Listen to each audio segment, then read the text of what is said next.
I am Father Dion, a Catholic priest from the Military Ordinariate of the Philippines and the Post-Catholic Chaplain of the Headquarters and Headquarters Support Group of the Philippine Army. And this is Salita ng Diyos, ang ating gabay. Today is Friday, October 10, 2025, of the 27th week in Ordinary Time. Today's scriptural reading challenges us to stand guard and stay with God. The first reading taken from the book of the prophet Joel, chapter 1, verses 13 to 15, and chapter 2, verses 1 to 2.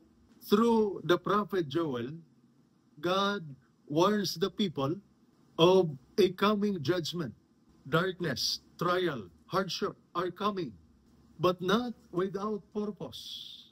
It is a call to wake up, repent, and return to God before it is too late. This is a reminder for us.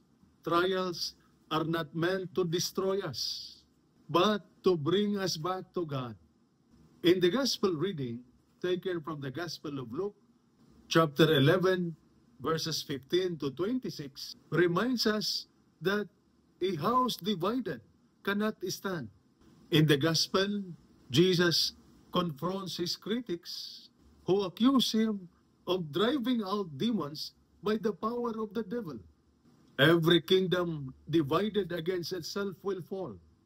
He shows us that the real enemy is division.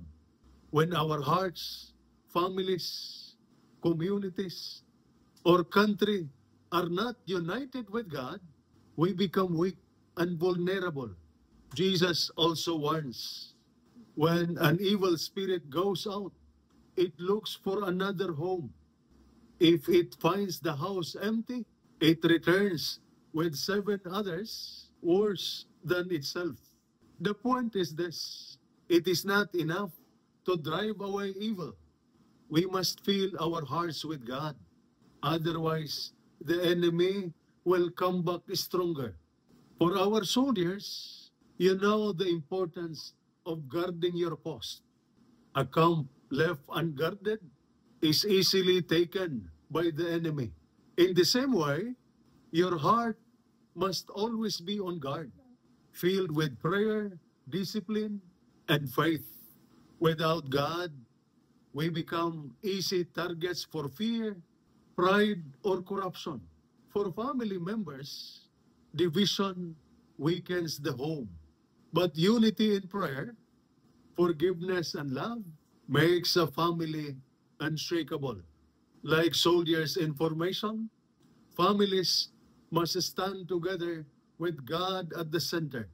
Brothers and sisters, the Word of God today is a wake-up call.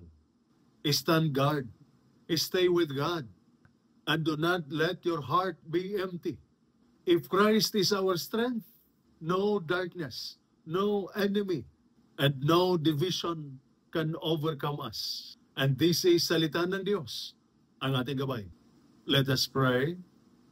Almighty Father, our mighty defender, make our soldiers strong in faith, courageous in duty, and steadfast in unity.